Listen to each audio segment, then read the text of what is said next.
Hello and welcome to Parenting on the Go. I'm Jonathan Jackson, and joining me this episode is Hanna Cassise, a Public Health Educator and Chair for Oakland County's Youth Suicide Prevention Task Force. And sitting right next to her is Erica Saum, the Senior Director for Family Life and Wellness at the Jewish Family Service of Metro Detroit. Guys, I want to thank you both for joining me today. Thank you.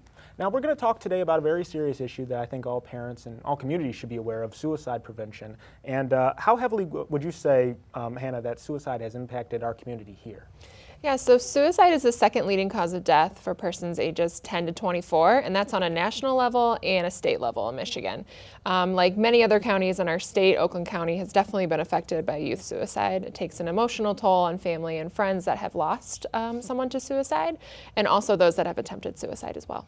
And suicide, when folks attempt it, they're not always, are they trying to escape from something, would you say, Erica, like from a pain, or are they just trying to harm themselves? Yeah, so most people who attempt suicide don't truly want to die. What they're trying to do is end the pain that they're experiencing. So prevention comes from really breaking down that stigma surrounding suicide so that we can intervene before that person who's having thoughts of suicide turns them into actions. Yeah, and I mean, what efforts would you guys say that is being done currently to help prevent suicide in the home? On a county level, we've established the Youth Suicide Prevention Task Force. We have a number of different agencies throughout the community that work directly on suicide prevention involved. We're trying to coordinate efforts throughout the county and promote suicide prevention awareness so that we can have open and honest conversations about it.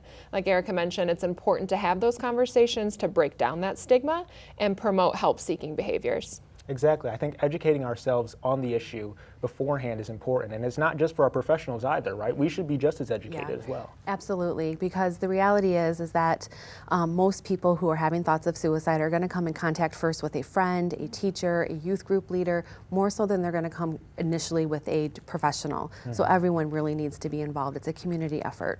I agree. Now, one thing we also want to talk about are what are some warning signs that we can look out for? Hanna, what would you say should parents always be mindful of when they're with their children? Yeah, we need to be alert for warning signs such as withdrawal, isolation, anxiety, agitation, any major change, any ongoing change in mood or behavior.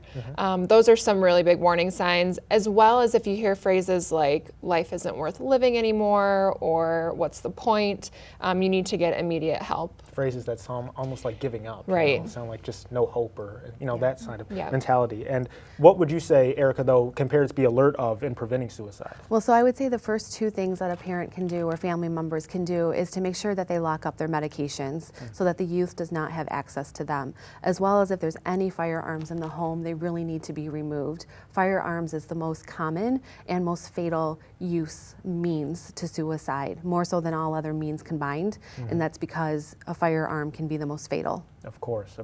All very good information, all very good things that we should keep in mind because, suicide is a very serious issue, but there are ways we can prevent it at the home. Absolutely. That's always good. So thank you guys so much for joining me today. Thank you. All right. Well, thank you all for joining us as well on this episode of Parenting on the Go. And remember, if you'd like to look at more helpful parenting tips, then please go check out West Bloomfield Youth Assistance's website at wbyouthassistance.org. Take care, everyone.